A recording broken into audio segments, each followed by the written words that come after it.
The story of Thanksgiving has long been associated with what supposedly took place in Plymouth, Massachusetts, and a group named the Pilgrims, in the spring of 1621. First of all, it is odd that since America's Thanksgiving holiday has always been celebrated in November, that it has been tied to an event that took place in April or May of 1621. There is a much deeper problem with this being the foundation myth for our celebration of Thanksgiving Day. These pilgrims had come to Plymouth to take over the land of the very long-time residents, the Native Americans there. And if there was any feast at all in which Native Americans were invited, it was indeed bitter fruit for them, celebrating the success of these English men and women to prosper there and then take over.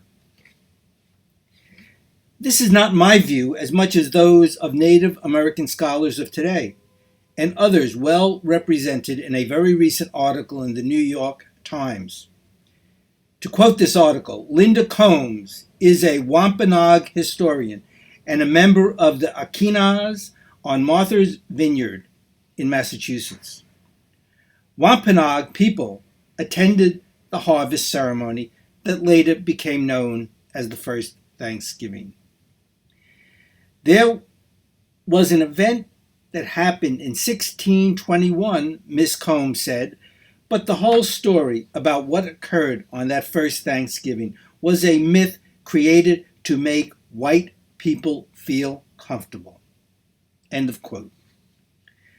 We can and must do better than that here in the 21st century. There is a real and very impressive story that took place here in Lower Manhattan in November of 1613 that I have been proposing for some time deserves to be the foundation myth for Thanksgiving Day. It does not involve celebrating colonization, although I am not apologizing for Europeans coming to America, no more than anyone should apologize for native peoples colonizing the Americas much earlier as they migrated from Asia, or that there were catastrophic differences between various Native American tribes in which they fought each other to the death for control of prized lands. Rather, what took place right here, beginning in November and until the spring of 1614, is one of the truly historic but too much unknown stories of European and Native American cooperation. Call it even magical, in that years later, President Washington proclaimed the very first Thanksgiving Day in America for November 1789. This is a painting of Dutch sea captain Adriaen Block. What Adriaen Block and his men did here in Manhattan, beginning in November 1613, is a true epic story that deserves to be the foundation story for our Thanksgiving celebration. Yeah, I now want to talk about my friend, I can say my friend, Adriaen Block. He is really very much an Amsterdammer, an Amsterdam burger. He is always, when we first meet him in history, he is a sea captain. The house of Captain Adriaen Block. When this family looked out of their windows, wonderful house here, not the original house, but it looks rather like that. When they looked out of the windows, they saw many ships.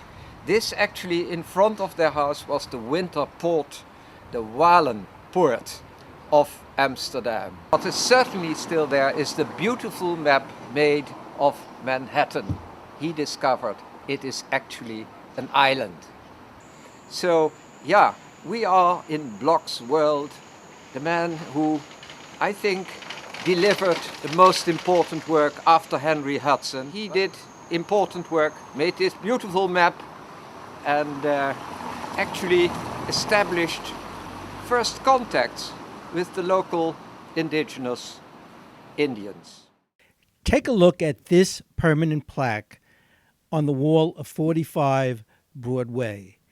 It tells the very true, well-documented story of Adrian Block and his crew of 9 who came exploring here in Lower Manhattan in November 1613, and what happened to them, which is so historic and such a great, great Thanksgiving story.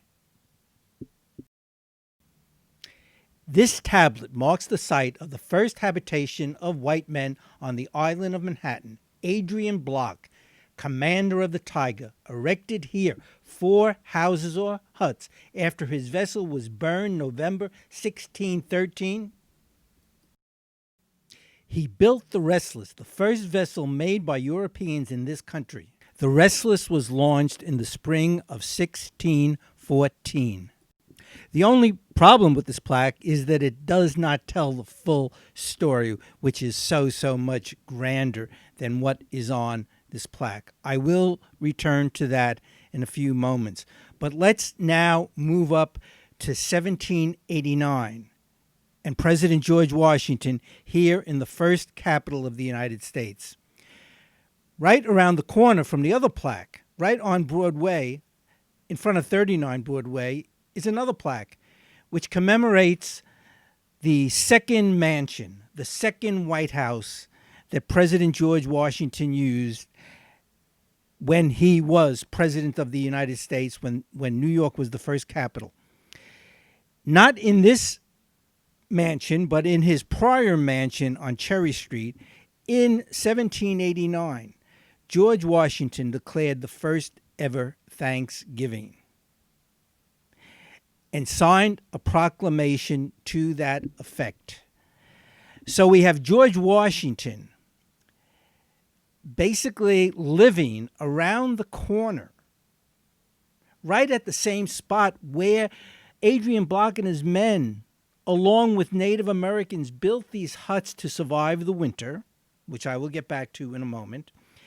And at the same place, the President of the United States, who had proclaimed the very first Thanksgiving here in New York, on the very same site, lived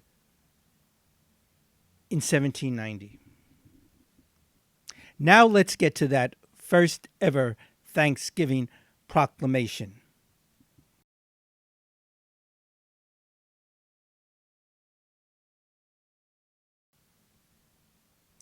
By the President of the United States of America, a proclamation.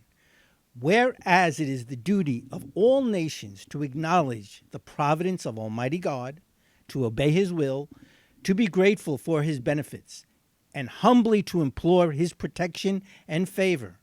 And whereas both houses have, by their joint committee, requested me to recommend to the people of the United States a day of public thanksgiving and prayer to be observed by acknowledging with grateful hearts the many and final favors of Almighty God, especially by affording them an opportunity, peaceful, to establish a form of government for their safety and happiness. Now, therefore, I do recommend and assign Thursday, the 26th day of November next, to be devoted by the people of these states to the service of that great and glorious being who is the beneficent author of all the good that was, that is, or that will be, that we may then all unite in rendering unto Him our sincere and humble thanks for His kind care and protection of the people of this country previous to this becoming a nation. Given under my hand at the city of New York, the 3rd day of October A.D. 1789, signed G. Washington. That very first Thanksgiving in 1789, 231 years ago, on November 26th, is the exact date on which we are celebrating Thanksgiving this year, November 26th. When President George Washington celebrated that first Thanksgiving on November 26, 1789, what did he do? he rode in his carriage to St. Paul's Chapel, where he regularly prayed while the capital was in the United States, to celebrate that first Thanksgiving in prayer in the very same St. Paul's Chapel that exists today. He would have entered on the other side, because the actual entrance, the formal entrance to St. Paul's Chapel, is on the other side of St. Paul's through these doors that George Washington would have entered that very day. Now let's quickly return to November 1613 and Adrian Block and his crew. They were on a mission to explore and to set up a trading relationship, a fur trading relationship with Native Americans. Fur trading had quickly become a major activity in the Americas. They were not looking to colonize. They were not looking to take over New York City, what would become New York City. Not at that point. It was not on his mind. What you're looking at is where his boat, the Tiger, was docked, where the World Trade Center would stand years later, and when this was still a watery area. They left their ship, the Tiger, and began exploring. They headed south on the island of Manhattan to where is now the area around Bowling Green. They would have headed down this way through wooded areas filled with all kinds of animals, and with hills, and with huge trees, and with meadows, and they would have kept walking south. They were exploring an area that no white person, no European, had ever ventured onto before. They intended that very day, of course, to return to their ship, the Tiger, and continue on their journey. As they reached what is today Exchange Place, it would not have been surprising if they saw this hilly area and they headed up towards what is now Broadway, because even back then, before Europeans, that was an Indian path that was often used to traverse the island. So you can see Adrian Block and his men coming up, walking up to this pathway,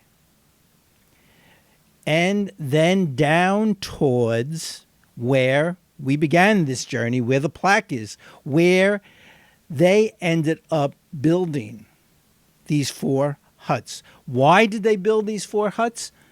Because while they were exploring, their ship, the Tiger, burnt down, fully destroyed, unusable. They were able to recover some minor items, some tools, but they were stranded here on Manhattan Island. No other European anywhere to be found. They had basically nothing. Winter was approaching. It should have been the end of them. It should have been the death of them. But it wasn't, for one very simple reason: the cooperation they got from the Native Americans who inhabited the island and had for generations and generations. It was through their assistance in constructing these huts and in their being able to find the food they needed to survive the winter that they did. And it was further with Native American help that they did the impossible, which was to build a new ship called the Onrust, which they then boarded in the spring of 1614 and sailed on, never to return to Manhattan Island. As they continued their sailing, they found another island, the island that they named Block Island, before returning back to Europe, never to be heard from again in any significant way. This is a true, great Thanksgiving story of real cooperation between Native Americans and very early Europeans that resulted in these Europeans surviving, not dying on this island, but prospering temporarily on Manhattan Island near Bowling Green and doing the miraculous, which is building a brand new ship and sails and sailing on. And this could only be done with the full cooperation and the friendship of the Native Americans who lived here. This is the kind of Thanksgiving story. This is the kind of foundation myth that we should be celebrating. And in doing so, here in the 21st century, we basically further enhance the reputation and the importance of Lower Manhattan, past, present, and future. Again, to summarize, what Adrian Block and his crew did in 1613 with the cooperation of the Native Americans, years later, at the same place, the very first Thanksgiving was proclaimed by President George Washington. Compare these two very related stories that have to do with Thanksgiving to this false myth of the Pilgrims and their supposed feast with the Indians years later in 1621 in the spring. No comparison. Lower Manhattan wins.